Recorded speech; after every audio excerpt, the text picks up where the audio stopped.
Being a creator is a lot. We understand the effort you put into your creative work, always showing up and delivering value. We see you. As a creator, we know you need to be supported.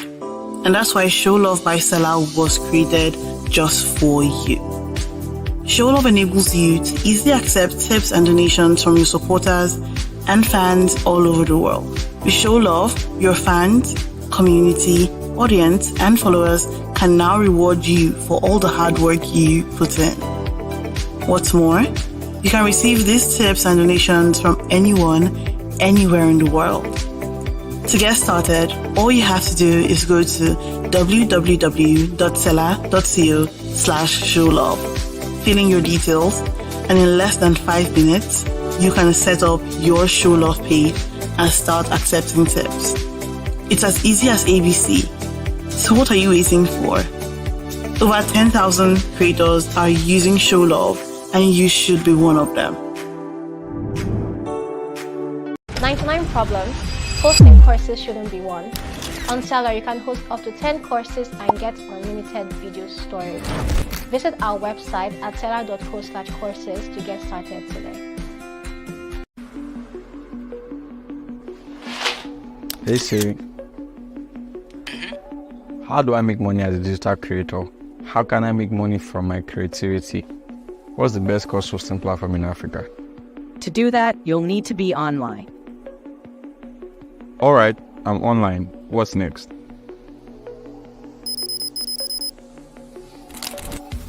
Everyone has a story to tell.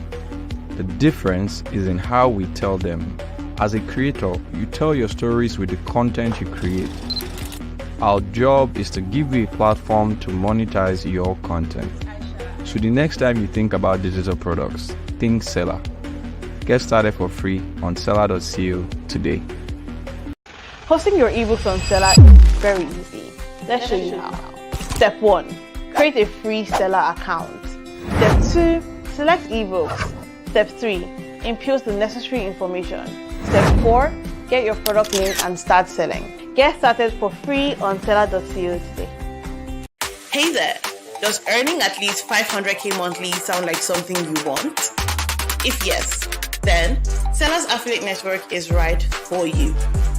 Imagine this: sharing digital products you love and making money while doing it. Whether it's a course, an ebook, or other awesome digital goodies, we've got you covered. And the best part? You're in control. No complicated rules, just great products and those sweet commissions coming your way. Ready to boost your income this year? Join the Seller Affiliate Network and let's get started. Head on to affiliate.seller.co to learn more.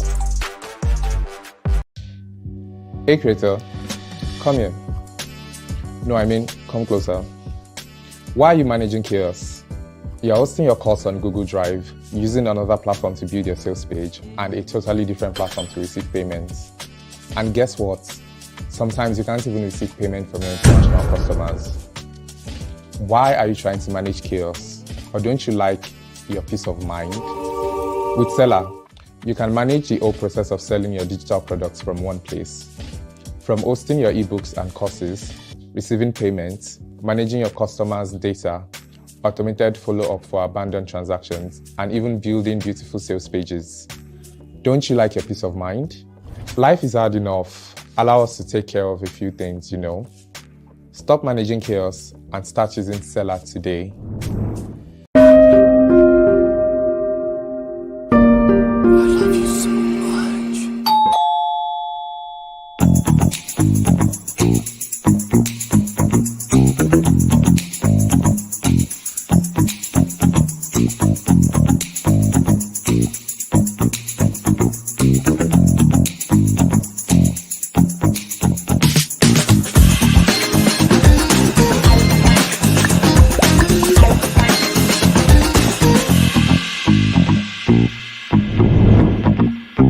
Our last session for today is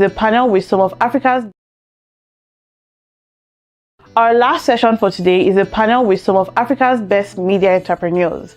This panel session is hosted by Elizabeth Musa, a broadcast journalist who has extensive working experience managing radio and television projects.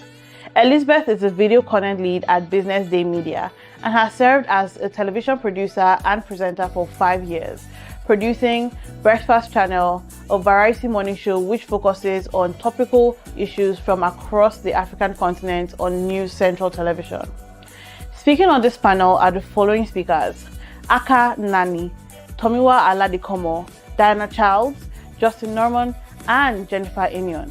Akah Nnani is a Nigerian-born actor, YouTuber, content creator, producer, and TV host who began his entertainment career in 2014.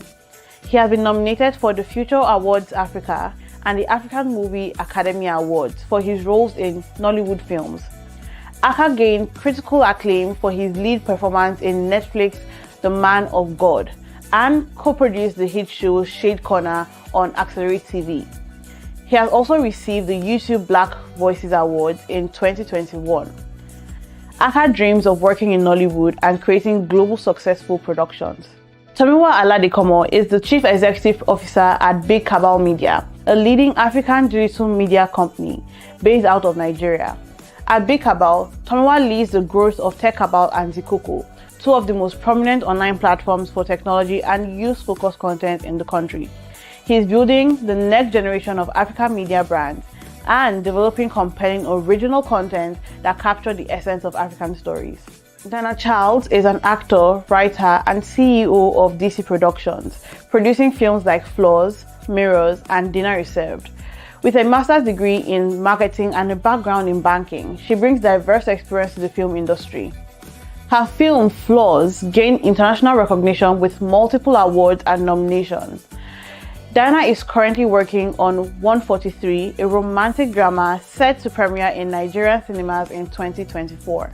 Justin is the founder of The Flip, an African-focused media business telling stories about change makers across the continent. In 2017, Justin quit his job in the sports and entertainment industry and moved to South Africa. After spending some time in the startup ecosystem, he quickly learned that his Western lens was not appropriate or applicable to the dynamics on the ground. When he struggled to find the in-depth content he was looking for, he decided to create it for himself, launching The Flip in 2019. Jennifer Imion is a creative business leader with over 8 years of experience in people management and creating innovative business solutions. She leads daily operations and hiring at Maven Global, the parent company of Don Jazzy's Maven Records. Passionate about inclusivity and growth, Imion boasts a stellar professional portfolio and stays invested in human capital development, skill acquisition, youth and community-focused enterprises, and gender equality in the workplace. So, I can't wait for you to hear from these amazing speakers. So let's dive in.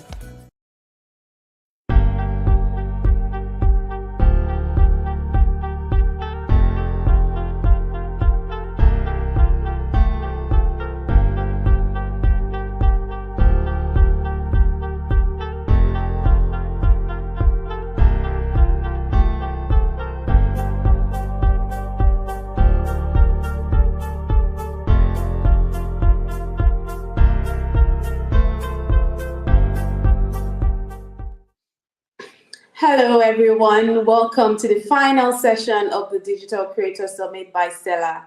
This panel is focused on the power of representation with the importance of telling African stories. I must say that the past 2 days have been very brilliant, remarkable sessions, but we're going to be wrapping it up with what I would say is the best. We saved the best for the last. So for this panel session, first of all, why is it important for Africans to tell their stories? And why is it powerful when we do? I, for one, believe that if we do not tell our own stories, someone else will have to tell it for us. But we need seats for diverse African groups at the table, because it's only when this happens that we'll be able to hear different voices and our own ideas being shared on the global stage. Our panelists today are brilliant. They have lived experiences from the global stage, and I'm looking forward to hearing their perspectives on this panel today. I'm sure it will be very exciting, and I know that you all are ready for this. So you all have their introductions. They've been read to us. I do not need to introduce them anymore. But my name is Elizabeth Musa, and I'm going to be your host for this panel session. And I'm looking forward to speaking with my panelists. So I'm going to be bringing them in straight away because all the introductions have been done. I hope that you've been having an amazing day so far, wherever it is you are. If you are in Nigeria, Kenya, Cameroon, Sierra Leone, South Africa, United States, UK, I say good day to you. So my panelists are here. I have on my panel, once again, I'm just going to be introducing them. They've all been introduced. I see Jennifer. Jennifer, welcome. Good to see you. I see Diana as well. Good to see you all. Hope you've been having an amazing day so far. Justin, hi Justin. Good to see you. Hi Akah. Good to see you as well. So it's just Tomiwa that's not here currently. So the introductions have been done. First of all, you all have platforms that you use to tell African stories, whether it's Tomiwa, who runs Big Cabal, which has been dubbed Nigeria's BuzzFeed, bringing with fresh content for the younger generation, or is it Justin telling stories of progress across Africa, or Jennifer running operations in, Maven's Records, which can be called one of the biggest record labels on the continent, or Akah TV, actor, content creation, all of that, bagging awards as well. Or Diana Ajayi with, being an award, I'm sorry, my eyes, something, I don't know. Or is it Diana doing all that she does, being an award-winning writer with movies that made it to global stage with multiple nominations and all of that? One thing is similar to all of you. You're representing the continent, you're telling the stories, like I like to say, but I would like to ask you, because our panel today is focused on the power of representation, right? The power of representation and the importance of telling African stories. So for you, why did you start what you do? And what does this session mean to you? What's the power of representation? What's the importance of telling African stories in the line that you work currently? I think it's safe for me to start with Akah. Akah, Akah is smiling like, why did you have to put me on the spot?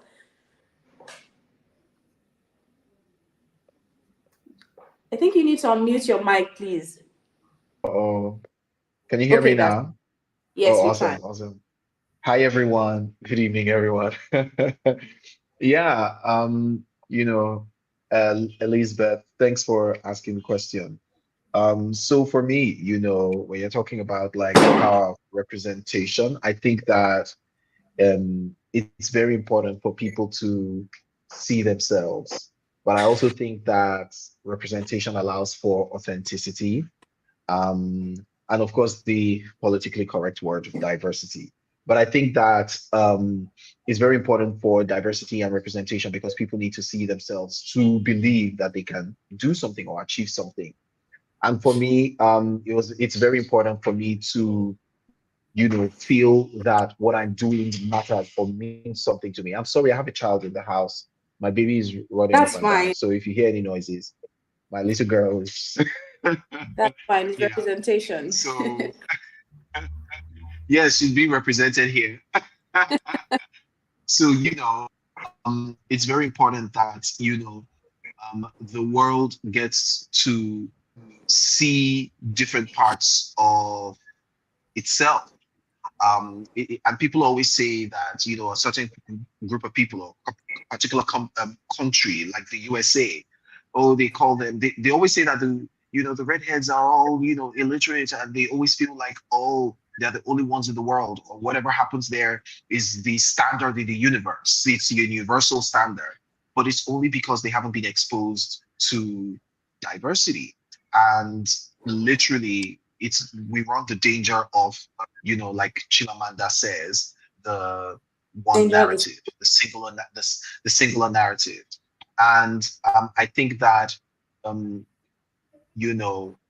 a child is growing up, when a man is looking for how to find his footing in the world, he needs to see stories, he needs to see films, he needs to hear stories, he needs to hear success stories that represent him. He doesn't need to see of course, yes, we are all human beings, and seeing a human being, whether white or red or brown, succeeding can touch your life. But it hits home more when you see someone who came from the same background, especially because people have different, factors. A lot of people have or are struggling with things like, imposter syndrome or low self-esteem. But when they see that someone who came from the same background as mine, who comes from the same hood, who maybe even came from a worse situation, is making it, then there's nothing stopping.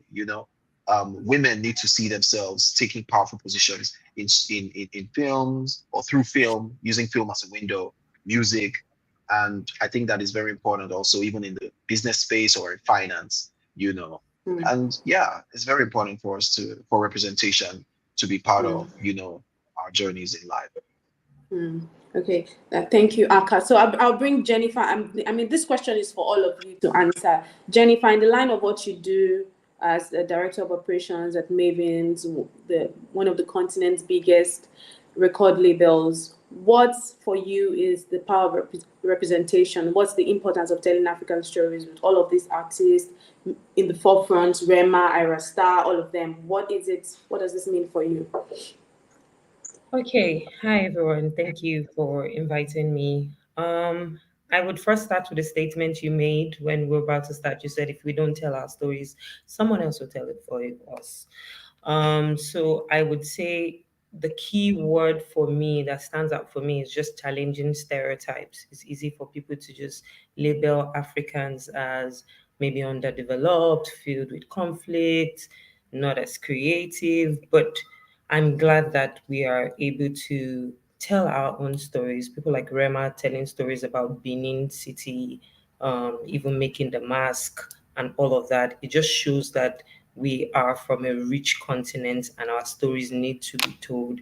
Like Akah has also said that so that it is relatable, so that someone can also see and say, oh, yes, this person was able to do that. He came from Benin City and was able to go from point A to point B. So that gives me hope to be able to do likewise. Um, it's really important because we have such a diverse and rich culture that needs to be told. So it's really, really important to pass this story across, not just for us, even the generation coming behind us. They need to have blueprints. They have to have something that they can look at and now say, oh, you know what, since my people did it like this back in the day, I will do it better, like by doing XYZ. In summary, challenging stereotypes that we already have in Africa. Right, Basically. right. I'm sorry if I may jump in. Okay, great. Yeah, I'd just like to say that as she was speaking, it just, clicked that, reason why we need, representation and why it's very important is because it's a check and balance. It's a check to misrepresentation. Because, I mean, you don't want to be represented, so you have to be in the room. You have to be the one who says, this is who we are. Because if someone else tells the story, they have the right to make history, their story, not yours. So I think that is very important for us to be represented and for representation to happen so that everyone can tell the real true story, basically. So that brings me to Justin, because I'm sure Justin is like, oh, so if we don't tell our story, someone else has to tell the story. But Justin came, is an expert, is living in South Africa, telling stories of progress on the continent, and telling our stories for us.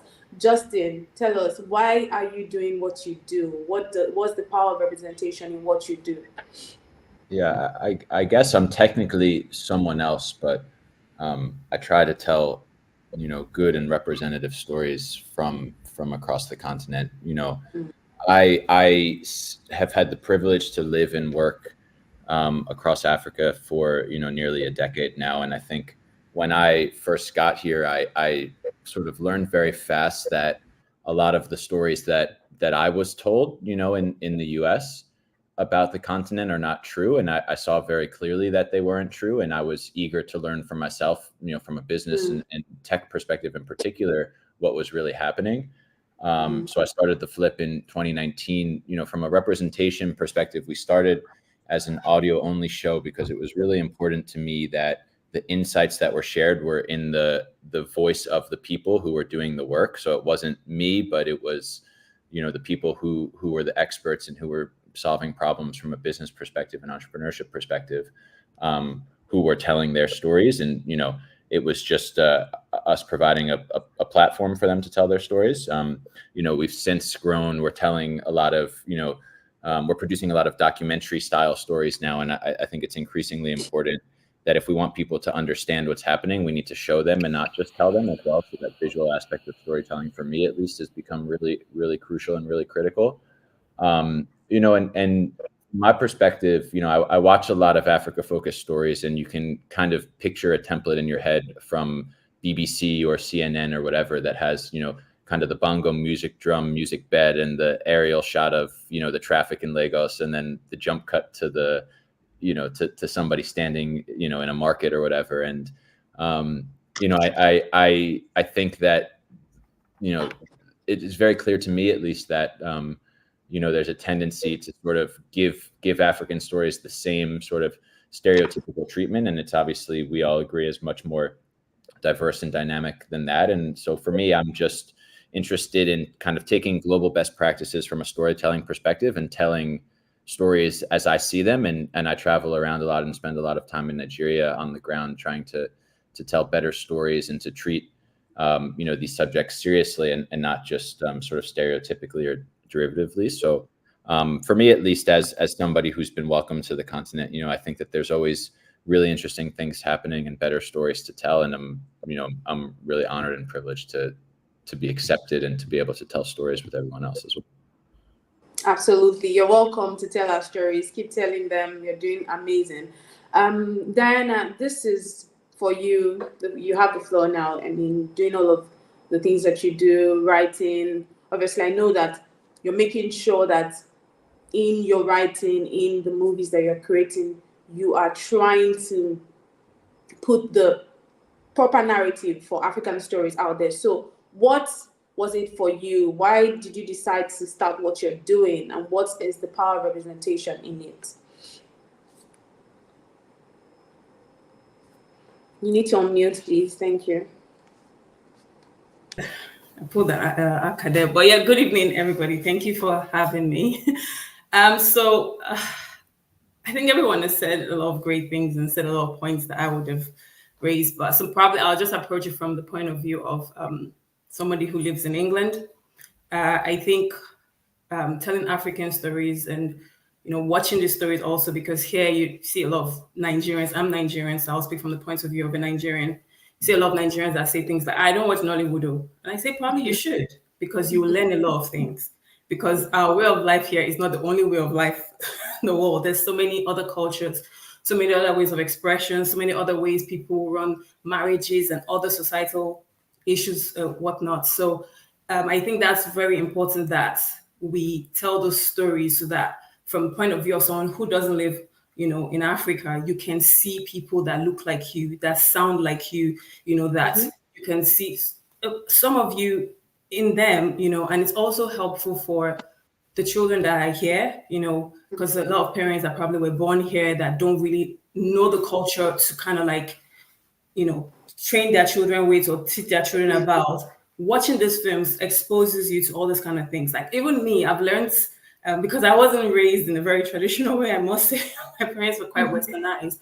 But through watching a lot of Nigerian films, I've learned a lot about so many things about our culture. Like this film I watched, Afamifuna, and I learned about, the whole, apprenticeship and how it works, in the Igbo community. And I learned that through a film. There's another film I watched, I can't remember the name right now, but I know it was about bride price. And I learned about the nuances that comes with bride price, and that is me as a Nigerian learning these things. And I think it's important that we tell this story so that people can learn about our culture, because many times we spend a lot of our time learning about other people's culture, and we want to sound like Americans. We want to sound British. We want to dress, in a Western way. And we should know about our food, the kind of food we eat. We eat with our hands, we do all these things. And so people can also love our culture and embrace our culture and be pleasantly surprised about what they've been missing out on. So I think for me, that's why it's so important. And in terms of my stories and how I try, I'm a writer that tries to tell stories that are very close to non-fiction as possible. I like to tell stories that are very, very relatable, that everybody can see a piece of themselves in the character. So that's the kind of storytelling that I tell. And I say the beauty about telling such stories is that without even trying, you challenge a stereotype. Because when you tell the truth, you will challenge a stereotype.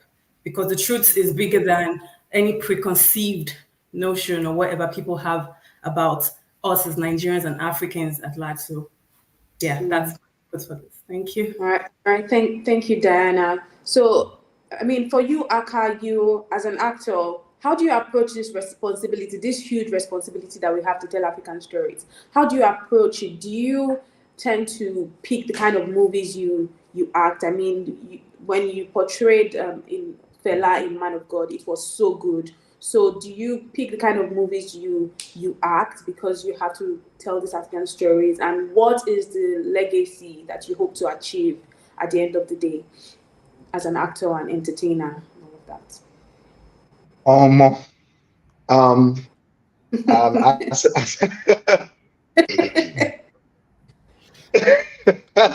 As an actor, though, I must say that we are a little bit removed from the story making process. I want to say a little bit. We are removed to be quite removed from the story making process.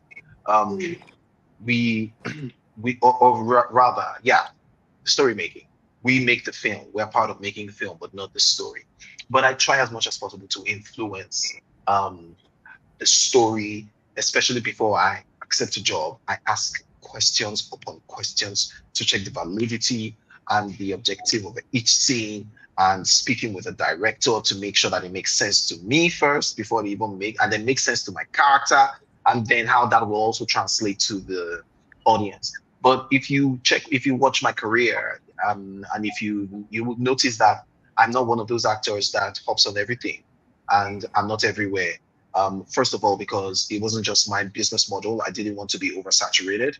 I also thought that, it would be a good thing for me to do, which is pick quality over quantity, because, that's mostly the business model that, uh, that is available here. And I understand that is also because of the economic power of, our industry. Basically, people want to earn a living, and they earn more money when they do more films. But I had to look for alternatives to see how I could also earn money in other ways, so that I can stay true to who I really am and what I wanted to do. So quality over quantity was very important for me.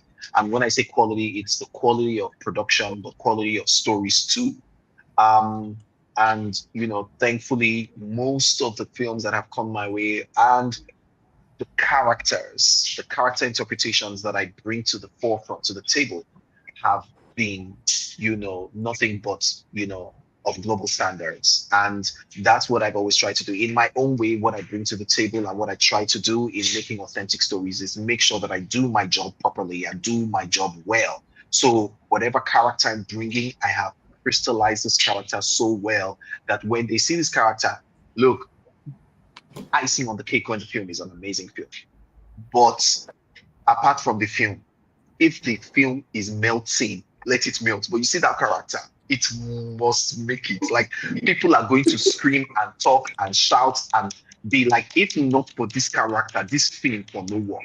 But also thank God for films like The Man of God that, help even, like, everything just makes sense. That character had 4 arcs, and the film itself will tell a good story that people could relate with. And I think that one of the things we do is make people see themselves even in the films we make as a character. Let people see themselves. Let people say, I know someone like this. I know our neighbor we did backyard. Now then they act.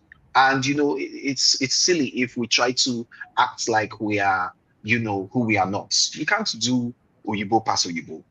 We have to be who we are. And I think that that's one of the things that old Nollywood knew how to do. They knew how to show who we were, but they just needed to have structure. Now we have structure small. We can't the same way we do Oyibo. So I think that we need to get to that place where we are true to who we are. We have to be comfortable in ourselves. and we have to find our identity in storytelling, and I think that that's something that music industry, Jennifer is here, the music industry have done it so well. They know they are not shy of who they are. If they're going to do bangolo, bangolo, bangolo, bangolo on a song, and they are sure, say this song will blow. Oyibo, the truth is, the same Dr. Dre and Ludacris that did all the mad lyrics and were like, oh my God, this guy lyrics, the boss brain is so intelligent. They are the same people that will play the bangolo, bangolo, and they'll be rocking. So we just need to be true to who we are in whatever we do, the stories we tell, whatever platforms that we use. We have to be true to who we are. So that's what I think that, I bring to the table. I've been very, very intentional about the stories that I do, of course, but also the work that I also give, the quality of work that I bring to the table is true to who I am and true to, the stories that we tell, basically. So yeah.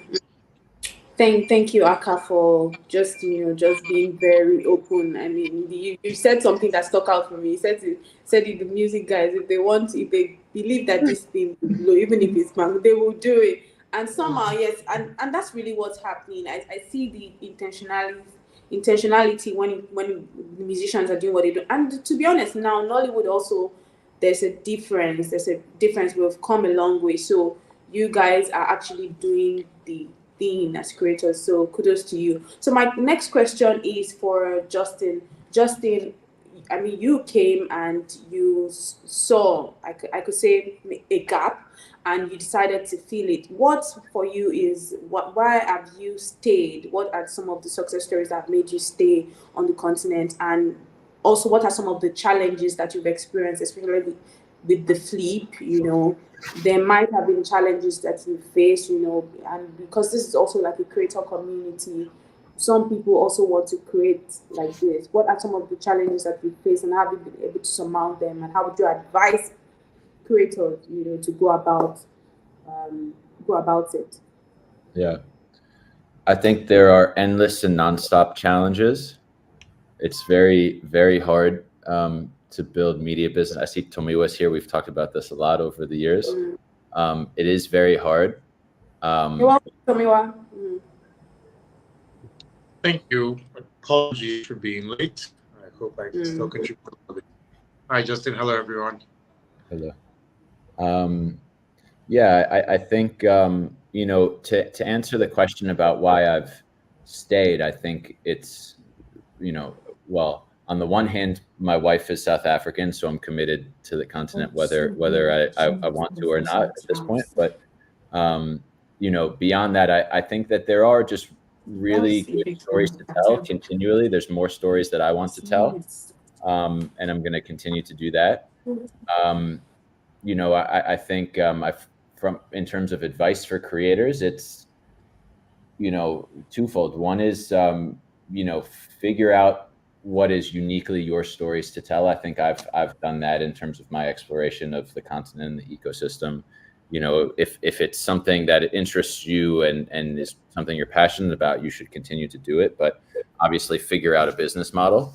That's something that is really hard, especially in this context where, I tend to focus primarily on the tech ecosystem, where especially of late, there's not as much budget and money for supporting productions and things like that. But, go find who's going to pay you to produce the content that you want to create. It may or it may not be in Nigeria. It may likely be outside of Nigeria.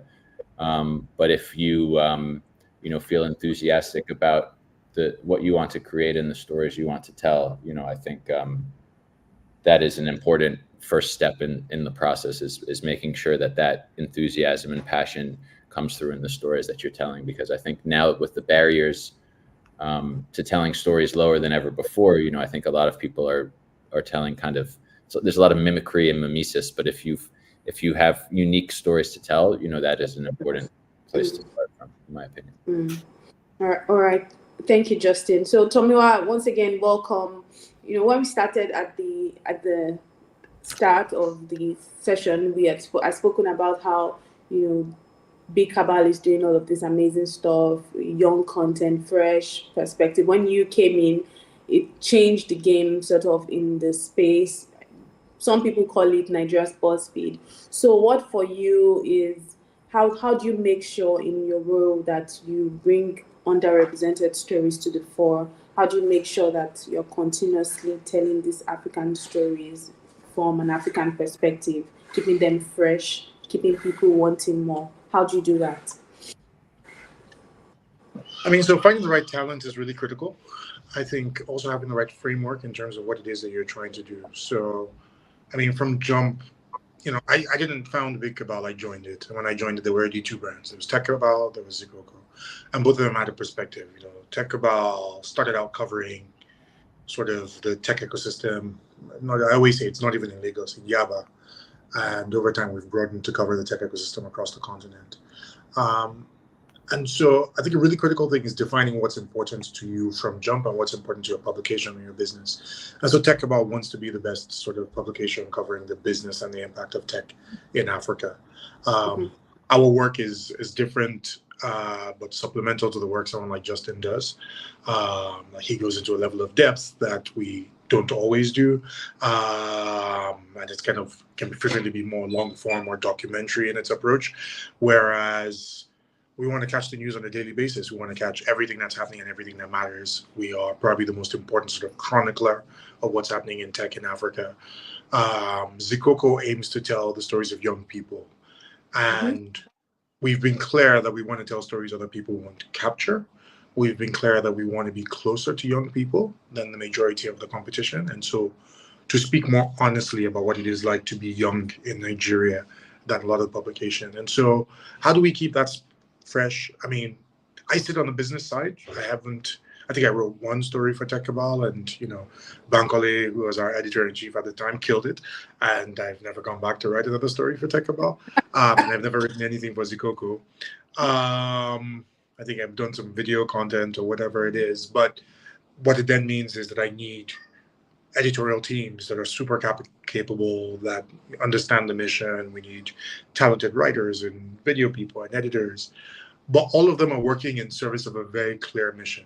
And I think that a thing that a lot of publications and creators don't do clearly is define what the objective is and hew rigorously to that objective. And like Tech Cabal and Zikoko will go off track sometimes, and we'll have challenges kind of meeting our objectives. But those objectives are super clear for everybody in the business and even for our audience. And so when it's not working, internally, it's very clear to us that it's not working, and we need to get back to the place that we want to be. And sometimes it's finding new talent because we've lost people, because keeping talent is extremely difficult in this market. Sometimes it's a commercial problem, is we're not making enough money to fund the kind of projects it is that we want to do. Sometimes the market's changed and you have to evolve with the market. So for instance, when Zikoko started, Zikoko was a BuzzFeed Me Too. It was listicles and quizzes. That's what BuzzFeed was. By the time I joined in 2018, BuzzFeed had moved past listicles and quizzes. They had BuzzFeed News, and we had to reinvent Zikoko altogether. And so the stories and the publication that most people think of as Zikoko today was really dramatically reinvented in 2019 and 2020. And as we're making our plans for 2025, there's probably another big revamp going to happen because, yeah, we're telling stories. Yeah, we're happy with the impact of some of that stuff. But in our mind, the market shifted again. And what would allow us to tell the stories of young people in as meaningful a way as we would like to is different today than it was in 2021 or 2022 or 2023. So as we're going into next year, there's definitely a lot of thinking about, well, how do we refresh this work and make sure that it's vital and it's energetic? So, I mean, there's a constant reinvention. I mean, you can't ever get comfortable. And what you did yesterday, especially if you are doing the kind of content creation that we do, what you did yesterday is never that exciting for the audience. Is what have you done for me lately? So what are you doing today? What are you going to do tomorrow? That's going to capture attention and imagination and going to tell a story that is important, the story that's important to them tomorrow, because the stories from 2021 may still have some relevance, but I mean, Nigeria's changed dramatically between then and now. Nigeria's changed dramatically over the course of this year. Africa has changed dramatically over the course of this year, and so the way you tell stories have to change with it. Mm-hmm.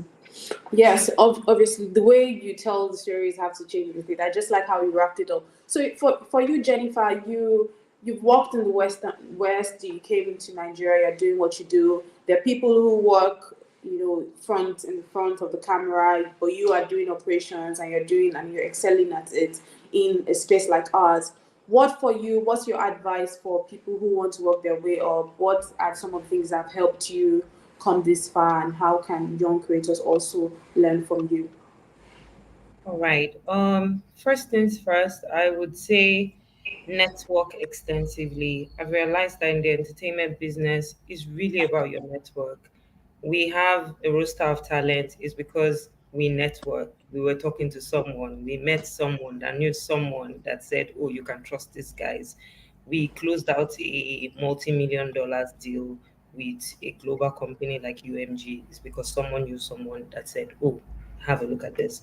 So I would very much say take advantage of those networking events. I mean, before you go out for those networking events, you have to also sit down and ask yourself, what's my own objective when I'm going for this thing? What do I plan to achieve? I want to meet 3 execs, or I want to meet 2 junior people or entry level in XYZ company because that's where I see myself going into. I think that's very important. Another important skill I would recommend is being resourceful. I feel like I'm the go-to person at my office, and that is because I have grown how to be resourceful. I found a way to know something or know someone or be able to point people in the right direction.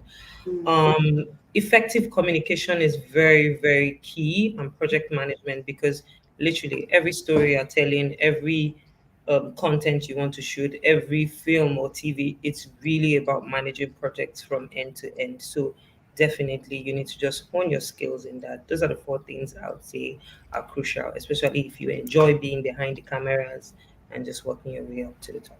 Mhm. Thank you for that. I like something that you said that really stuck out for me is the importance of making sure that your network is extensive. I personally have seen how much impact this has on daily work that we do, because in the work that we do, you need to always reach out to people. You need to always get things done, and then if you don't have this network, it might just be a challenge. So for you, Diana, you are writing all of this stories for the screen.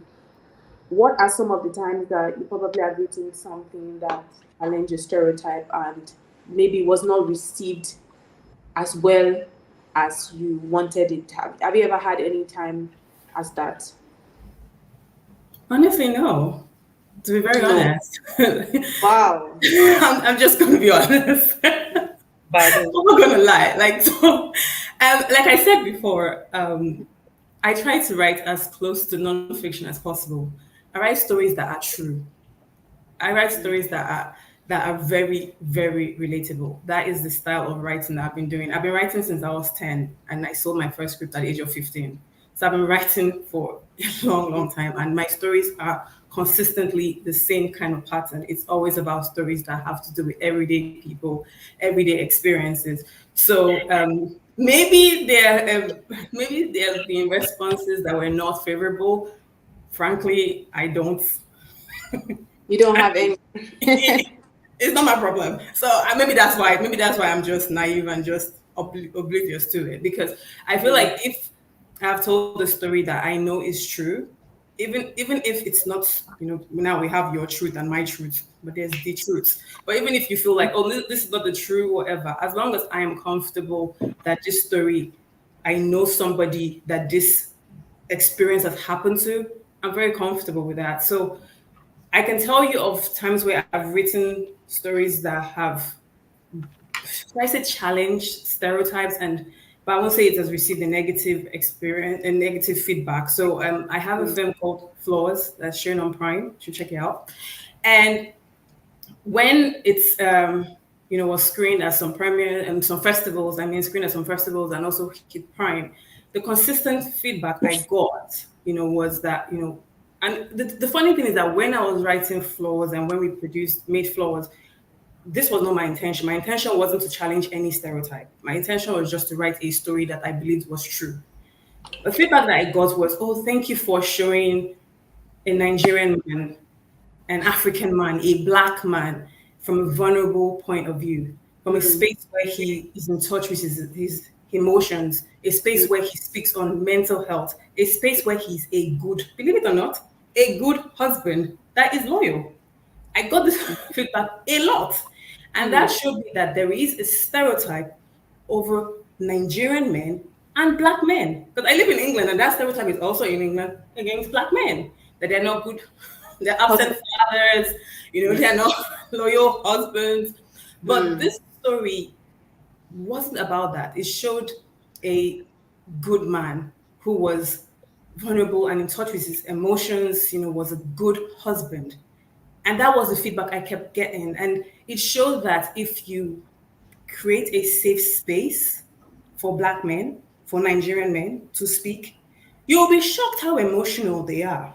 And that's what I got from that story. So for me, in a way, that kind of challenged the stereotype, despite the fact that that was not my intention. I was just telling a story that I know was true. So that's my answer to that. And it actually did challenge the stereotype. So yeah, even if you didn't really go about that, but it did achieve that.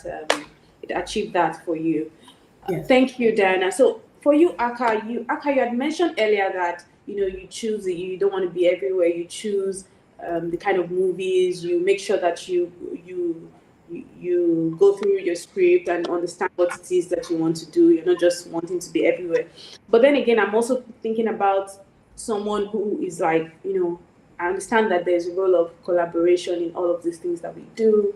And somehow you don't want to be everywhere, but you also understand that you need to collaborate. You need to, that's like one of the ways that you might find yourself, a step further. So how does a young creator draw the line between collaboration and also knowing that you cannot be everywhere? You need to really be, you really need to be, represent a brand or represent stories that actually portray the values it is that you have. So how do you draw the line between not being everywhere and understanding that you need to collaborate to succeed as a creator on the continent?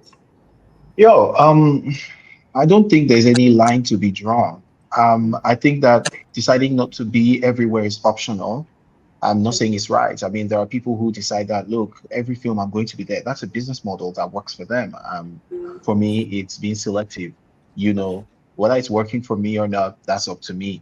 But when it comes to collaboration, that is an essential part of being an artist. It is a must. You have to collaborate. There's no line to be drawn. You're not drawing any. You're jumping inside the line because artists, essentially working with other people. You cannot make films without collaborating with other people. So you have to learn how to form and forge relationships, how to work with people, how to have good conflict resolution, how to make negotiations and close deals, how to make everybody feel like they won while you also feel like you won. Whether as an actor, a writer, a visual artist, a musician, you're collaborating. Music artists collaborate with all sorts of people. Look at Jennifer. She's back end doing all the admin work and doing operations, but she's working and collaborating with Rema, who is out there doing, make a ton, make a pong, pong, pong. So you have to collaborate with people. It's part of the business. It is part of the deal. I think that anybody who wants to come into the business, thinking that, they want to do it alone or be an island, I think that they are dreaming. And if you think that you want to, also be the kind of person who, when I say cheats people or, you want to use people as a ladder and step on people, you're going to be found out sooner than later, and people are just not going to work with you, So I think it's very important for people to have that on lockdown. Apart from even your particular industries collaborate with every other industries, especially in the arts. I mean, as an actor, as a creative, Rema, myself, Kuli Remy, none of us can say we want to be a star without collaborating with the fashion industry. We are musicians, we are actors, we are this, but we'll collaborate with another industry. In the arts, collaboration is essential. You cannot do anything without a writer writing for you. See Zikoko here, or more. If they do critique on your film and enter, see, Oh make you my just god. hardly go and be friends with them. Collaborate and forge good relationships with people, with industries around. I mean, you can't be a global star. You can't get attention without wearing fine clothes. And you can't also be a good, fashion, creator without having artists that people respect and have influence wearing your clothes. It's give and take in this industry, So yeah. So there's a second part to my question. As an actor, do you think that there are enough seats at the table for representing at the global table for actors, Nigerian actors, or do you think that as it is, so there've been arguments of people saying that no, we're not looking for seats. I think what we're trying to do is make sure that what we're doing is very well presentable out there. We're not necessarily some of them, but there are people that say no. I'm also trying to move to the Hollywoods and all of that. That so there's two divides. The people that say that, you know what, we need to make sure that what we have here is working and it's good export. Then the people that are saying that yes, it's good, let it be good export, but also we want to be there. So for you, how do you say that we get more people, more seats at the table for actors on the global stage? Omo. So Jennifer and Diana, una see wetin this Elizabeth dey do. She did. I have thoughts on this, by the way. I think Tomiwa Okay, you're gonna jump in. It's fine. So for me, I would say that for saying so, I don't think that we are represented enough. That's a given. We are not represented enough, and so to say that so we need more representation in global in Western films and Western stories because we exist in those worlds. And we need to be represented right, the way we are, the way things really are, But again, I think that this makes me come to the side of ownership. Ownership is very important. And I think that that's something that we as Nigerians and Africans need to start taking seriously, especially when it comes to forming narratives of us. You cannot continue to sell IPs when we are saying we want to be part of the global, or we want to sell stories and be part of the people who are making it big and everything. I appreciate all that and all that adds to the entire scope of things, but we need to have a game plan.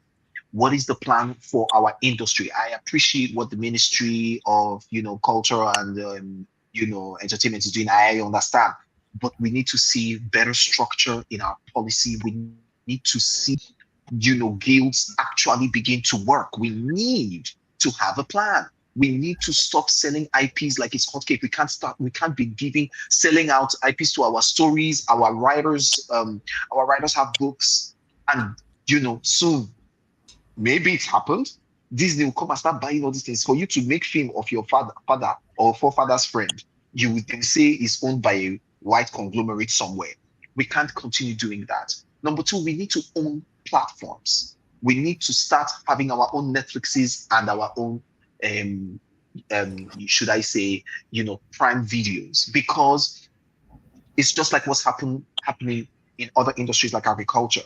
We cannot produce cocoa or produce crude oil, send it to them, they refine, then buy it from us. It's happening in the entertainment industry. That's what it is. So we need to own our platforms and set the bar and standard, because the truth is the world wants to see authentic stories. But again, we have to get it right with storytelling. Our writers have to be of par with other global writers. We have to learn and close the knowledge gap. Our writers need to know what character-driven stories are all about and how to write a good story. We need to know that. But again, adding to that, how do we even take charge of narratives? The world is turning into AI. We don't see how AI is now beginning to, they're training AI to begin to make decisions. If you go on AI now and type a young boy from Surulere, Lagos, Nigeria, you will see the image that a machine creates as the image of a black boy in Nigeria. It is not a robust looking, healthy, well-educated child. That is not the image that a machine is already being, maneuvered to create of us. What are we doing in the AI space? I think that now that AI is forming, let us begin to pump AI with images, narratives, and mirror who we are well enough. Because soon, if tomorrow, this one where we decry, say we are going to the American embassy and we cannot get visa because they were not in the right mood. If AI begins to make decisions for countries and embassies of who and who should not get visa, who and who cannot enter, or who and who should not get a vaccine, now Africans are going to be losing. So we need to. Diana is laughing because I like to bring three big things and just practicalize it. We need to be ahead of the game. Let's start thinking of ownership. Forget what white people they do. And thank God for people like Justin who are saying, look, we're here, we're trying to, but we need to work together and say, let's start bringing our own forward, doing our own things, telling our stories on our own platforms. Net Prime came, did all the big things, brought money, but they left. Why? Naira is not strong enough for them. But Naira is strong for us. So let's make our platforms and get subscribers to pay in Naira. And we will be growing like that. India and Bollywood does not need Netflix, does not need Hollywood. Why do we? Yeah. I see the passion. I see the passion in all that you've said. I think Tomiwa wants to add something. Okay, let Tomiwa have this. Then I'm coming to you, Justin. A couple of some perspectives that build on, I guess, comments and maybe sit a little bit aside from them. So first of all, I don't know that anybody deserves representation, or I kind of am of the school of nothing is given, only what is taken. So if we want global representation, we have to build it. I do agree that we have to be more intentional as we move forward. But if you ask how do we get more global representation, I think just build better projects. A place where I agree with Akah is that the market starts from here. And if you look at what we've built prior to now, look at Nollywood, if you look at our music industry, the first market was always here. It created content, it had purchased locally, our people loved it, and then other markets started to follow. And I think that if we want a global place, then create global standard content. I mean, I was in the US when kind of Latin American cinema really, really blew up. You know, movies like City of God, like really blew up. And again, their first audience was always their own markets. And even when Hollywood kind of moved on, as Hollywood always does, to whatever the next trend was or whatever the next thing is, those are massive markets where they're creating content for themselves on an ongoing basis. South Korea, one of the biggest sort of cultural exporters on a global basis now, whether their music industry, their TV shows, or their movies. Again, they're their own first market. And the thing about that market is that they've created content that's great enough for global consumption. Japan, any market where culture is a big export, manga, anime, all of that stuff, they were their own consumers. And I think we've done a good job in building Nollywood out of nothing, building our music industry out of nothing, not a lot of government support, not a lot of institutional support. I think we've done a fantastic job in creating these industries. What's the next stage? Like I said earlier, you have to constantly be reinventing. And I think, you know, like with Hollywood, you're seeing sort of new Nollywood, and there's, you know, it's much glossier, and, you know, it's the visuals at least look like global standards. You know, our music videos look amazing. But, you know, there's a depth problem. And so the stories aren't as deep. People talk about new Nollywood versus old Nollywood, and the stories were deeper and kind of more truthful in old Nollywood. But I also see a lot more experimentation. I see a lot more young filmmakers creating stuff that's sitting on Prime, you know, sitting wherever it is. I agree with Akah about platforms. I think it is a pity that we haven't built more locally relevant platforms. I think that there have been some. So something like Africa Magic, even Rock TV. I think Iroko's not quite worked, but Africa Magic, love them or hate them, it's a big platform for creating and taking our own content and showing our own content to the continent. And so that's developing your own local market. And I think if we want global representation, it is you do need to do global quality stuff. So the storytelling has to be global quality. Visually, it has to be storytelling. It has to be compelling. And I really think it is about building your own. It's bringing your own seat.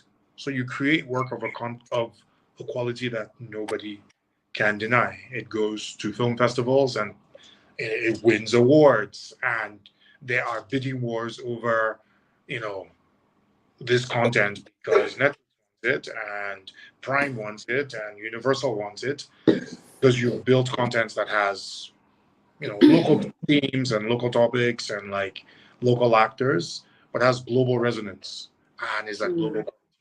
And if there's something that, sort of is a big sort of mantra of mine, a thing that I beat everybody at the office over the head with is, I don't want to be a local champion.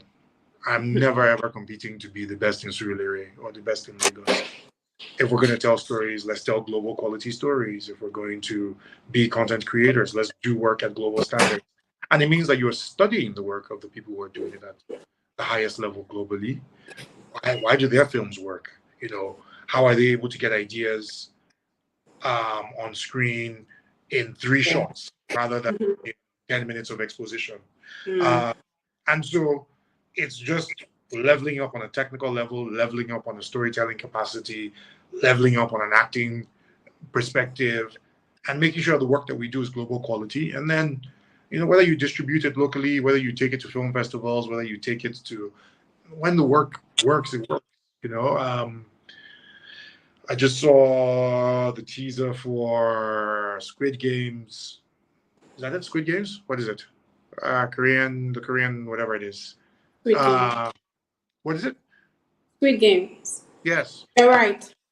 And it's like, that was, probably their first global hit on Netflix. But Korean movies have been amazing for over a decade, maybe 2 decades now. And so when we're creating, JSA level work, when we're creating work where just anybody that watches this can say this is global quality. Parasite level work, movies will find global distribution. It will come, or actually, well, it won't come. You got to take it. The second point is your business has to be as good as your creative. Then you will then need business people that will go and make sure it gets sold and that understand marketing and all of that. But let's do the creative work first, and then the business will follow. Yeah, thank you, Tomiwa. 2 things have stuck out. Firstly, you said if you want a global stage, you should create global standard. And then you talked about the business angle, but we have to do the creative work first, then business comes. And that brings me to Justin. Justin goes around every time, engaging entrepreneurs on the African continent. What for you are some of the lessons that you've learned about building businesses on this African continent? Thanks, Elizabeth. With respect to the creative economies in particular, actually everything, right? Technology, everything. I think that there's this question about what is the market that you want to service, whether it's domestic or global, right? And I kind of agree with Tomiwa, or I entirely agree with him in terms of, trying to tell global stories and tapping into global opportunities. I think, those who are really pragmatic about where their customers are going to come from and understand the competitive landscape of who they're trying to compete with, right? So there's a lot of this notion of, exporting culture, exporting talent, and, in the tech space, there was Andela and everything else. But if you want to compete on a global scale, you have to really compete on a global scale, right? And so I think about this a lot, like what are each individual African market's comparative advantages, and where are they uniquely positioned to compete, right? And in the case of Nigeria, is it culture and storytelling and everything else? But if it is, what does that mean in terms of the business that you need to build, and how the standard of quality, and I don't know that I have an answer. I think about it a lot, though. I do have to say, though, there's a tendency also, I think, to think that nothing is working in the Nigerian context, but like I hear Afrobeats everywhere in the world, in cafes in New York and all of these other places, unexpected, right? So things are still happening, right? I think it's a matter of, then what do you do with the edge or the advantage or the opportunity that you have, right? And the global market isn't sentimental, right? It's ruthless. So, I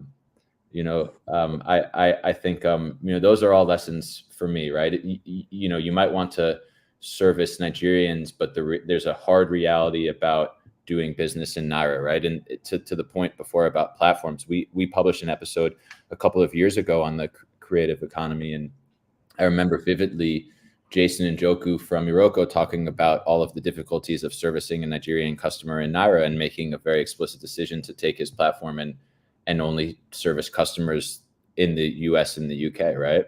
So he's hard and he's ruthless and pragmatic, but there are those elements in business that I think are necessary, and those are some of the lessons that can be applied both to entrepreneurship across the tech space and beyond, and certainly the creator economy as well. All right, thanks, Justin. So Jennifer, you work with talent. I mean, even if you're in operations, you work with talent every day. What are some of the mistakes that you see young talent making, young creators making, that doesn't set them up for success, and how can they avoid some of these mistakes? Okay, the first one would be overnight success. We have this issue a lot. You drop your song today, you want 1 billion streams tomorrow. That's not how it works. That's you drop a project today, content, you want 1 billion views. That's not how it works. It's a journey. I think people really need to understand. Some people see some people and be like, oh, that guy, how did he get there? Oh, I admire this guy. Oh, God. But like when he was freestyling in the car, every now and then you never really saw that, because maybe you weren't part of the core audience that listened to him and stuck with him throughout his career. Overnight success is definitely one of them. Another one would be having clear brand identity. Today, you want to be a rock star. Tomorrow, you want to dress like a babalao. Next tomorrow, you want to dress like an olokpa. You're making work hard for even me. Because how do I say, oh, this guy can be your brand ambassador for this product when his brand identity is inconsistent? So you definitely have to be consistent as you're putting out content, as you're trying to be adaptable, or you're adapting to how dynamic the industry is in general. I think it's also important that you stay authentic and true to who you are. It doesn't mean you can't change. Like I'll use someone like Rema that has a very strong brand identity. He first started, some of his projects have spanned with different colors. You see red, you see yellow. Yellow will now fade out into red, then red and black. Then this last project was just all black, tiny silvers. It is a deliberate effort because he's crafting a brand. So when he drops a certain project, you see him dress and embody that project. So that's what I would say. Those are like small mistakes that content creators, entertainment rock stars do as well. Just to put it all in a bowl, I would say patience, consistency, learning, sharpening your skills. If you're a video editor or a content production company, I mean, what's the next best way to do this thing that you have done for so long that people love you for? So learning, adapting, understanding what your brand is. That's what I'm saying. Learning, adapting, building a consistent brand. I think that one really has stuck out for me. So for you, Diana, you've moved up in your work as a writer, building this career. Someone wants to come in, they're wondering, how did she do it? Many times people, like Jennifer has mentioned, overnight success. Many times what people see as overnight success has been many years in the making. So, but they just see it now. They're like, oh, it just happened yesterday, but it didn't. So, for what's your advice for someone who is trying to build a career in this same film industry that might look like it's tough? It's a creative economy. So, what's your advice? How can they build it? How are you able to do it? And what's your advice for them? Okay. Firstly, it is tough. Like, it's very tough. I must say that one first. It's very rough on the streets. So previously, I had this mindset. So I'm a writer and I'm also an actor. And I had the mindset that opportunities had to be given to me. So I was really waiting for those opportunities. I'm not going to lie. I sent out so many synopses, self-tapes, all this kind of stuff. And the more no's I was hearing it really drained me. It was frustrating, and many times you give up. And because I also have banking background, I've been working in banking for a long time. I have that background of that. I easily just always fell back into my 9 to 5 because that was just safety for me, consistent, and then you kind of give up. So many times I did give up. But if something is your passion, if something is it's just your life, you can't give up, trust me. At least that's my own experience. So 2 years ago, I just decided that, okay, this was going to be my last try. And I decided to change my mindset and approach it very differently. And then I traveled to Nigeria and I set up my film production company. I decided to approach it from a business point of view and not just from sit down and wait. I said to myself, I want to be part of the conversation and not be the conversation. And what I mean by that is I wanted to be part of the decision makers. I wanted to have those conversations that create opportunities and not be the one that they're sitting in a room and deciding if we should cast Diana, if we should buy Diana's script. No, I'm going to cast myself. I'm going to produce my script and then you must watch it. So that was how I changed my mindset and I approached it that way from a business point of view. And, to God be the glory, my company will be 2 years by November this year, my company will be 2 years, and I produced 14 films in that time period. I executive produced those films on their own various platforms. And it brings me, I'll backtrack a little bit where I want to speak on when we say to make films that are global standard. So yes, I have, films on international streaming platforms like Prime and whatever, and stuff that are also coming out on those platforms. But I also have films on Showcase, which is African Magic. I have films on Ibaka TV. The only space I don't really play in is YouTube. I don't play in that space at all. And I want to speak for the little guy there where, those films, those platforms matter. YouTube is a global stage. A lot of consumers of YouTube, Nollywood YouTube, are not based in Africa. They are based here in the diaspora. So YouTube is a massive global stage. And in as much as I'm not playing in that field, I do not underrate or overlook what they are doing. I know we give them a hard time in terms of the quality of the films, the standard of the films. The only thing I say to YouTubers is make films that the story is international standard. Because if your story is international standard, nobody cares if you shot with an iPhone.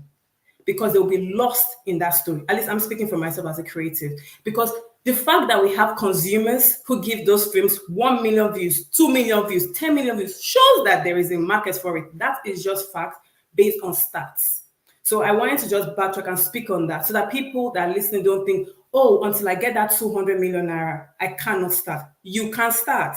You can make a film and put it on YouTube. Just make sure that your story is fantastic. Make sure that your story touches somebody. People will forget if you shot it with Black Magic or Red or Ari or Sunny. They will be lost in your story. So I just wanted to quickly backtrack and speak on that. For me, the part I took was to approach things from a business point of view and, create opportunities for people, create opportunities for myself, and not just wait to be given those opportunities. But I appreciate that. That is not going to be everybody's path. That is not going to work for everybody because the truth is that not everybody, especially in Nigeria, can have the means. Because I have said before, I have a background in banking. So that means that at least I had a 9 to 5 that I could use to fund this. Not everybody has that. So what I would advise is, like I've said with YouTube, start small. Even if you can make a 10-minute short film, make that 10-minute short film, put it into festivals. There are a lot of festivals that are free. There's some festivals that are $5, $10 here and there. Put into festivals, network through festivals. If you can attend, you can attend. You attend. If you can attend physically, attend. If not, join the screening through online platforms like this. Like Jennifer said earlier, networking is so important. It's very important that you put yourself out there. And when I mean put yourself out there, I don't mean show off yourself on social media, because I'm not a big social media person, but put yourself out there in terms of attend the events that are relevant to what you're trying to achieve. You can't, just the same way, like if you're looking for a boyfriend and they say you can't find a boyfriend inside your bedroom, you cannot find these opportunities staying in your house. You have to step outside. You have to go to those. I absolutely hate red carpet events, premieres. Oh my God. But I know that I have to attend them. I know that I have to speak to my colleagues. I know that I have to do that. And I do that in as much as I'm dying inside. But you have to do it. You have to attend those festivals. You have to do monologues and put on social media. Go into people's DMs. There are a lot of people I've given acting opportunities because they slide into my DMs. Don't be afraid for that. If you get a no, it's not the end of the world. You try somebody again. There'll be one producer that will give you a yes, because there are a lot of young people that I have given a yes, because I understand how the no's were coming to me. So don't be afraid to put yourself out there. Get that no, bounce back again the next day. And also, like Akah said, collaborations. Oh my God, please collaborate. And going into the industry and making my films and building my own CV by producing my films and showing what I could do with writing and everything. I've been lucky that I've met other EPs and other producers that have been open to collaborating with me. So I've collaborated with the likes of like Bolaji Ogumola, Christina Martin, and many other people that I'm looking forward to working with, Finboy and etc. And you really have to be open to that. It's very daunting. It's really scary to think, oh my God, I have to compromise on my creativity, and because that's what collaborations are, especially in this space I'm speaking on. You have to do, you write as you sit down, you say, no, I want the man to be standing, no, I want the person to be sitting down. Me personally, I don't even like to discuss anything in my script, like my script is my script, but I had to relax a little bit and know that you have to be open to those collaborations and all those kind of things. So that's what I would advise, yeah. Thank you. Thank you, Diana. And I see Akah. Diana said a lot, so it brings me certainly to you. I don't even know.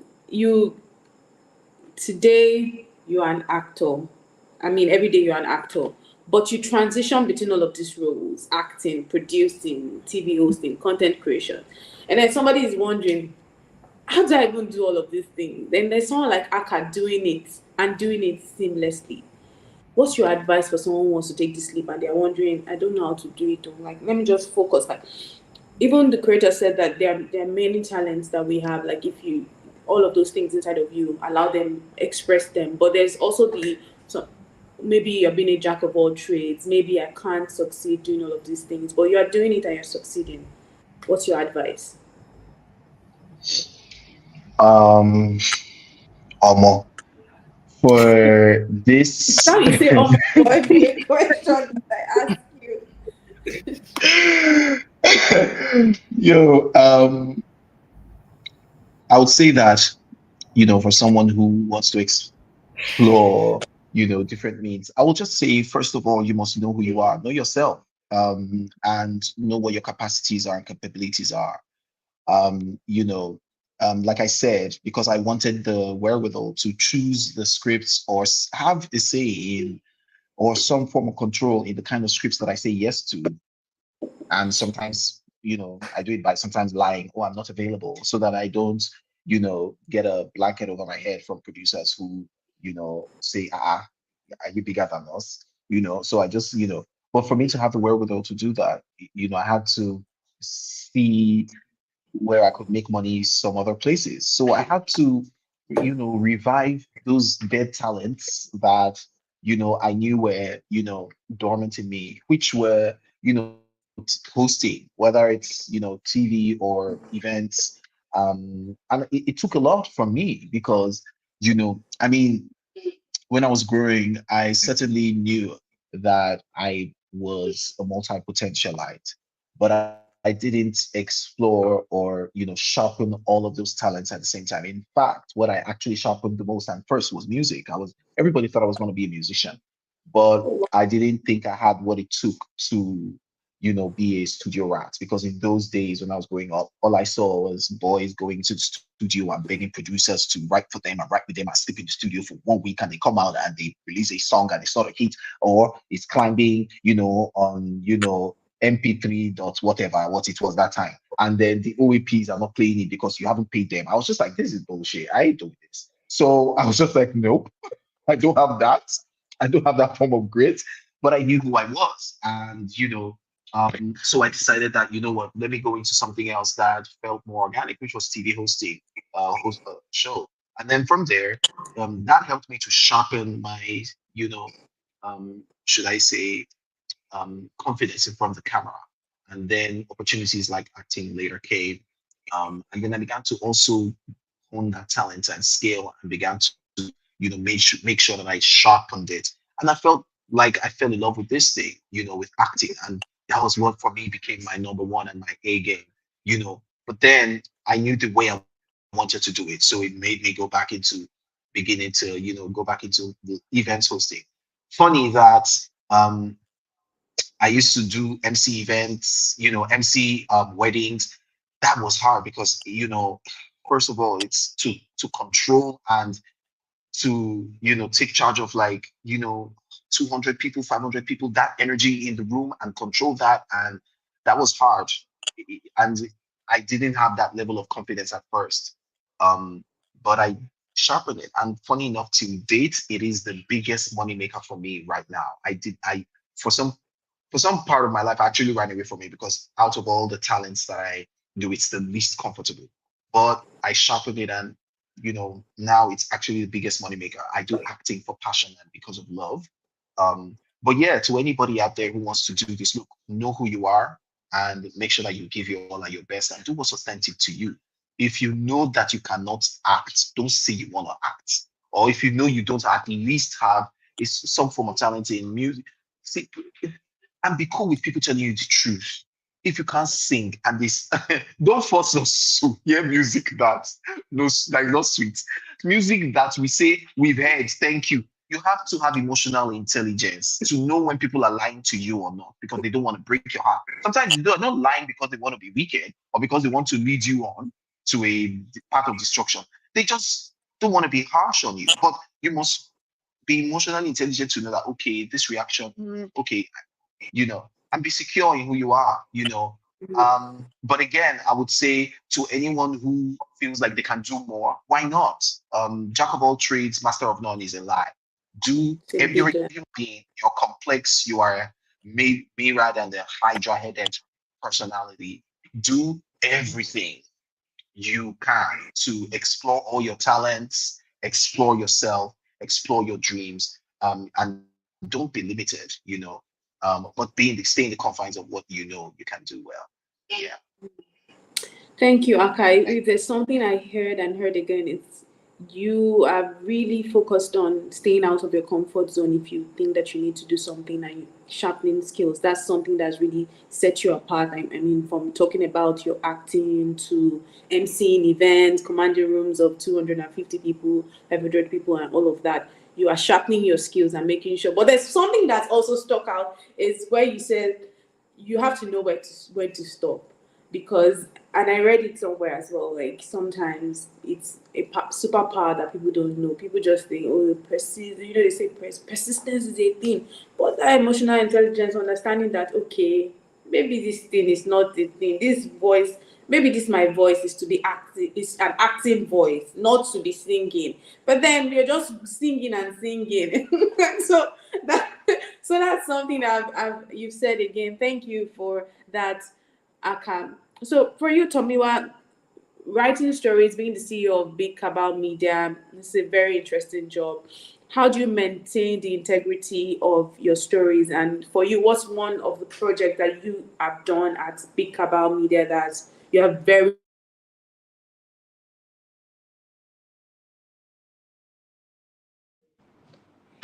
Away, it is well. I think I could probably It answer could be that. Nepal. You never know. It's Nigeria. It could be Nepal.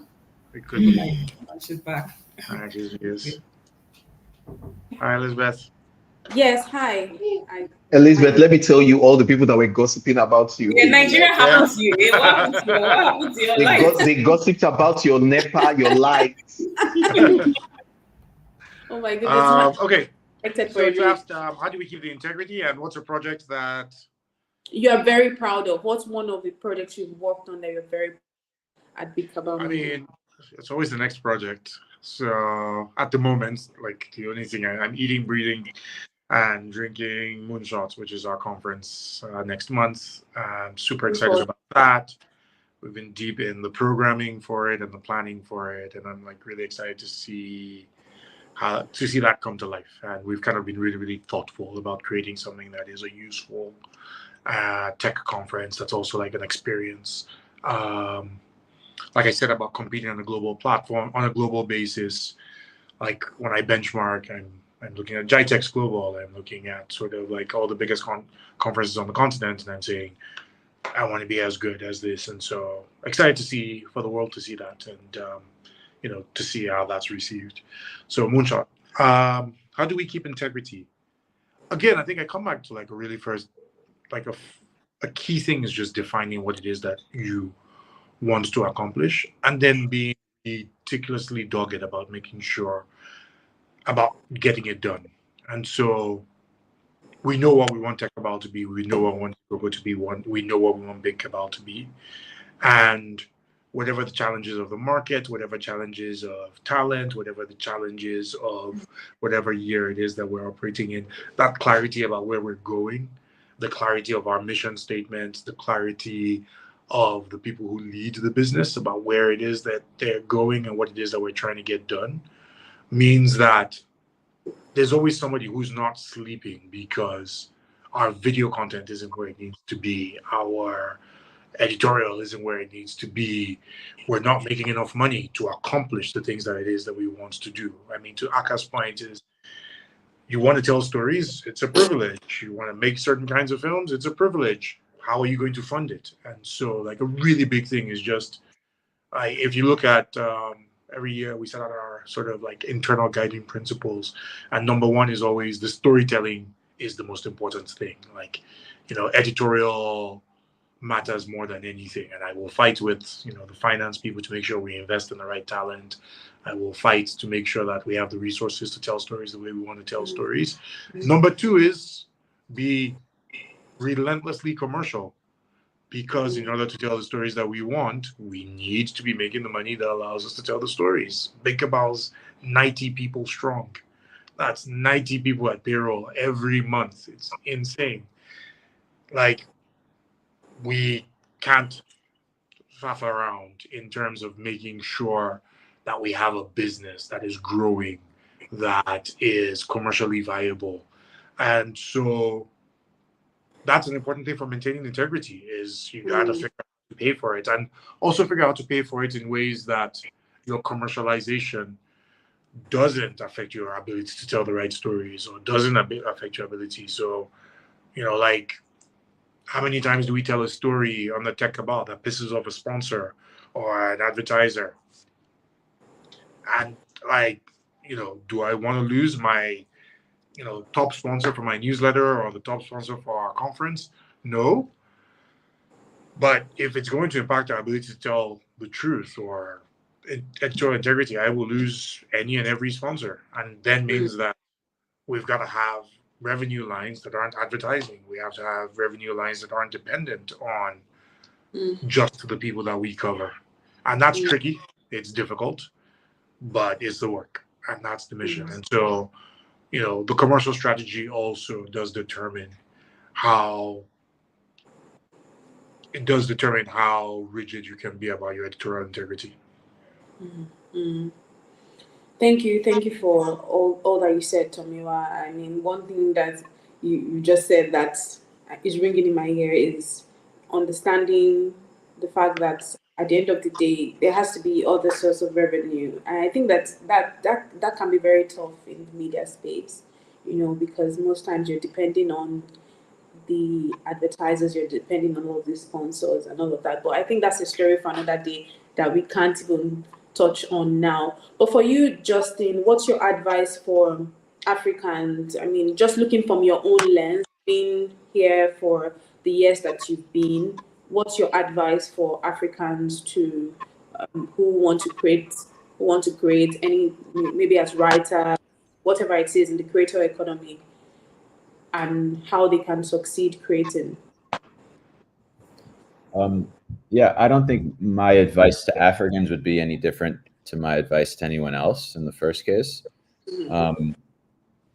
But you know, one of the things that I was thinking about as Tomiwa was speaking, as it relates to business in particular, is like, I think it's important in the context of the creator economy to remember that it is still a business, right? So I think a lot of creators think, you know, I can just focus on the creative side, but you know, Diana told the story of how she had to hustle her way into rooms and to figure out the business side and things like that. And I think with very, very few exceptions, right? So the creator economy is a power law game, right? So there's going to be the top 1 or 2%. And those are the people who have been able to build an audience and have a team around them and agents and everything like that. But with that being the exception, everyone else is going to need to be as good, if not better, at business than at creating. And I think that is especially true. My only difference in the African context is that would be especially true where there's not sort of an abundance of sponsors or advertisers like there is in other markets. Okay. I was also going to ask you, I mean, for all of the stories that I've seen, I think one story that the Flip has created that really created so much buzz was the Money Point story. Do you also agree with me? That was a very fun one. I think in the tech space in particular, people are really interested in Money Point and wanting to understand how they've grown so fast. And so I hit them up and I said, can you take me around? And we went to the market in Lagos and we told the story. And yeah, I think people were interested. Like that's my approach to some extent, is where there's questions or things to be explained or things that I know will be interesting to our audience. Can we go and tell those stories? Again, with global best practices and things like that, right? Like just treating that as any other story like we would in any other market. It just happens to be in Lagos as opposed to anywhere else. Thank you, Justin. So we are already at 7:30, so I'll just allow every one of you to just give us your pattern shots and then we can close. And thank you all for your time. So Jennifer, I'll start with you. Sorry, what are we supposed to say at this point? I think I missed you. Anything. Pattern shots. I would say be your authentic self and go and excel. Awesome. Diana. Don't give up. Akah. I think we're doing one word. I would say make sure you try and get better every day. Get better. Okay, great. Justin. I don't have advice. I would just say I respect everybody who's trying to build a career in this industry and in a market like Nigeria. It's not easy. And so everyone who's going for it, you have my respect. And the resilience Thank thing you is so much. Give up. Thank you so much, sir. Thank you. I appreciate you. Thank you, Justin. I appreciate it. What was that about? You felt it. You felt it. In this country. It touched you. Oh my God. Tomiwa. No, my point is quite similar to Justin's in that I think I have a huge amount of respect for the amount of creative talent that exists in our market. I have a huge appreciation for the resilience. And I think that Nigerians and the creatives here have the capacity to create work as good as anybody else anywhere in the world. It's critical that people learn the business of this, because that business element is really critical to our success. But I'm an optimist about this ecosystem, and I'm an optimist about our creative industry's ability to break through and to be a big driver for the Nigerian and African economy. And so let's keep it going. Let's keep it going, people. We've come really far. And I think Akah mentioned it. Sometimes we're really down on ourselves, like there's nothing good happening in here. But I think we've come really, really far. And we've got our challenges, but there's an opportunity for us to go a lot further. And I really respect the resilience. I really respect the creativity that's brought us thus far. And I don't think that we've come as far as we're going. I think it's a long road and a lot of growth for us. Truly, truly respect the resilience. And also shout out to you, Tomiwa. I really enjoy Moonshot. I was there last year and it was really good. So looking forward to this year. The energy and everything. Well done. And well done to Everybody you come. all. What? I said, everybody come. Yes, we certainly. Is it? Oh, okay. Yeah, I came on media business. I don't know if it's free. Is it free? There's a media fast section of the website. Okay, exactly. All right. Only if you're media, but yes. Okay. All right. Cool. All right. Thank you to all of you for being here. It was really great talking to you. Thank you so much. And I hope that you continue to live the Pan-African dream as a creator. Thank you very much. And Jennifer, we'll still be needing Don Jazzy one of these days. Just a reminder. Thank you. Thank you. Thank you very much for having me. Thank you so much for hosting us. Hi. Thank you all. Have a wonderful evening ahead, wherever it is you are, evening, afternoon. Thank you. Akah, bye. Diana, bye. Thank you so much. Bye, everyone. Bye, Lydia. Bye-bye. Thank you so much, everybody.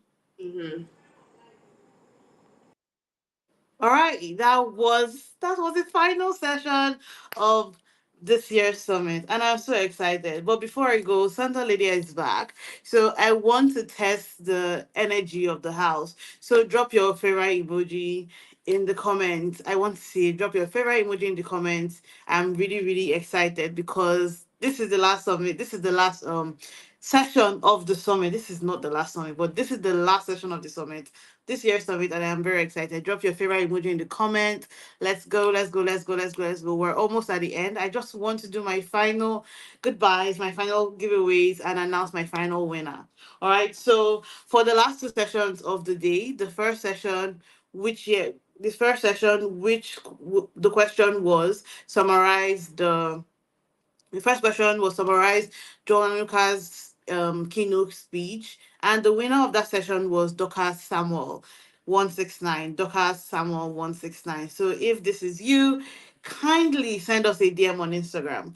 And for the second one, where we told you to go head on to Angel Anosiki's Unpack with Nay's page and tell us their last 3 guests, the winner of that particular giveaway session was Jad Royal. Jad Royal. So Docker Samuel 169 and Jad Royal, send us a DM. I cannot wait to disperse your gift to you. All right. So for the last time, this is the last giveaway session. I will no longer be referred to as Santa Lydia because I don't think my guys at the office will be happy to call me Santa, except for the fact I don't give them gifts. But for you guys, I am Santa Lydia, and this is my final giveaway. Now we have an affiliate network channel challenge going on, and what I would like from you is to go and tell us how much each affiliate is expected to make at the end of the challenge, and tag TriSeller and seller affiliates while using the filter to answer. Make sure you use the filter to answer and tag TriSeller and seller affiliates. Now this person is going home with this moving sum of 30,000 naira, and only one person can win. So 30K, if you can tell us how much affiliates are expected to make during this year's affiliate challenge. To qualify, use the filter page and tag at seller and at seller affiliates, and you have to be following both pages. So make sure you follow. All right. So I cannot wait to see what you respond. Don't forget to tag TriSeller and seller affiliates. Now I'm going to move on. Oh my God, everybody's getting so emotional at work, and I got so emotional because this beautiful thing you saw 2 days took several months of planning, and I cannot wait to see you next year. But for now, Santa Lydia out. I'll see you on Instagram, and Santa Lydia is out. Bye. Okay, thank you so much, Santa Lydia. I am not Santa Lydia, obviously. Thank you so much, Santa Lydia. I am obviously back again, and this has been an amazing experience with everyone. working on this project. This summit has like been one of the most strenuous summits that we ever planned because we decided to go big. The theme was go big or go home. There was no home to go, so we decided to go big, and big we went. And it's just been an amazing experience having each and every one of you here, especially you, the viewers, you guys viewing this right now, and you were with us from like the first day yesterday down till today, this evening, and you watched all the sessions. Even if some of them were like 3 hours long, like you still like stayed back to watch every single thing. I want to say thank you. Thank you so much. Thank you so much for just being here. And for those of you that don't know me and that you're just seeing me for the first time and you didn't watch the session yesterday, my name is Milton Tutu. I'm the Chief Marketing Officer at Seller. And on behalf of the entire team, on behalf of the entire company, we want to say thank you so much. On behalf of our CEO, Douglas Kendison, we want to say thank you so much for being here and for being present and for being part of this movement and for just making sure that like you tune in and, you know, going on social media, talking about this and even registering and being here. See, this is like, it means so much to us. And to all our speakers, oh my God, you guys are the best. You guys showed up for Seller and you showed up raw. Thank you so much for showing up for us. Thank you so much for actually, you know, coming to share value with our community and sharing value very, very well. Thank you, thank you, thank you, thank you, thank you so much. God bless you. We really appreciate like the work that you do with Seller. And we also love the fact that, you know, you, all of you speakers, you always find rooms and avenues to share back and give back to the community. Thank you so much. We really do appreciate. And to the team that pulled this off, to the Avengers, to the marketing team at Seller, I really want to say thank you. You guys are the best. You guys are phenomenal. From Chidima down to Collins, down to David, Emmanuel, Lydia, Miriam, Shogo, Treasure, even in fact the entire team at Seller, like you guys are the best. You guys are the best. But to the team that works directly on this project, thank you so much. You guys really made me proud, and you overdid yourself. We stressed ourselves for like the last 2 days, and we are currently at the end of the summit. I value all your input, and trust me, you all are the best. And once again, everyone seeing this as like we're done with the summit, but this is not the end. This is just the beginning, right? The theme is to live the Pan-African dream, and ideally, I need you to go out there and live the Pan-African dream. Knowledge is useless if knowledge is not being acted upon. So I need you to go out there and take all of this knowledge that you've learned from hearing the session with Wodi Maya and all of the amazing people there, to this like media session, down to the keynote speeches that we had from Mo, down to the one-on-one sessions with Trisha Bees. The whole point of all of these things is to show you how exactly you can live the Pan-African dream. There is an American dream and there is a Pan-African dream. I will need more Africans actually living a Pan-African dream. Your creative business is just not limited to Nigeria or to Ghana. It's for the whole Africa. It's for the whole world. Your impact can actually go beyond your current location and horizon. So once again, please take action and implement everything that you learned.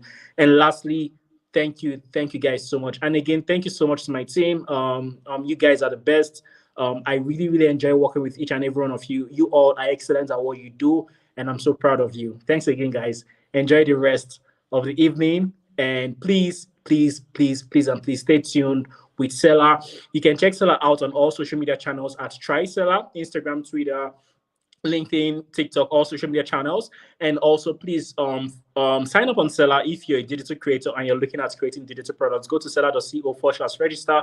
Sign up on Seller if you're a creator and you want to get into the creative business and you're looking for a platform that can help you host and sell your digital products. Seller is that platform for you. If you're an affiliate marketer looking for a platform that you can use to boost your affiliate marketing business, just sign up on affiliates.seller.co. Or if you want to sell tickets and you have events and want to sell tickets, check out seller.co/tickets. And if you want to receive tips from your community, check out seller.co/showloveguys. We've created all of these tools for you as a creator, and we want to say you have to use it because it's going to help you boost your creative business. Once again, thank you guys so much. I really don't want to leave. I'm becoming very emotional right now, but we have to put an end to this. Thanks again, guys. Enjoy the rest of your evening, and please don't forget to live the Pan-African dream. I remain Same at Seller, Milton Tutu. Bye. Hi, so the Creator Summit 2024 has officially come to an end, and let me tell you, I am so excited and so happy about how beautiful this was. I just want to say thank you so much to our team at Seller. You guys are top tier, from everybody at dev to support to marketing, literally the entire company. You guys are top tier. To our amazing speakers, thank you so much for coming and gracing us with your knowledge and your skill. Thank you so much for coming on here to the Creator Summit and changing the way the world sees Africans. And to you, our creators, our favorite people on the planet, thank you so much for attending this year's summit. I really hope that you saw things and learned things that would impact your creative journey as you move forward. I can't wait to see you next year at Creator Summit 2025. Have a wonderful day and have a wonderful year ahead. Bye. Hey creator, come here. No, I mean, come closer. Why are you managing chaos? You're hosting your course on Google Drive, using another platform to build your sales page, and a totally different platform to receive payments. And guess what? Sometimes you can't even receive payment from your international customers. Why are you trying to manage chaos? Or don't you like your peace of mind? With Seller, you can manage the whole process of selling your digital products from one place. From hosting your ebooks and courses, receiving payments, managing your customers' data, automated follow-up for abandoned transactions, and even building beautiful sales pages. Don't you like your peace of mind? Life is hard enough. Allow us to take care of a few things, you know. Stop managing chaos and start using Seller today. Hey there, does earning at least 500k monthly sound like something you want? If yes, then Seller's Affiliate Network is right for you. Imagine this: sharing digital products you love and making money while doing it. Whether it's a course, an ebook, or other awesome digital goodies, we've got you covered. And the best part, you're in control. No complicated rules, just great products and those sweet commissions coming your way. Ready to boost your income this year? Join the Seller Affiliate Network and let's get started. Head on to affiliate.seller.co to learn more.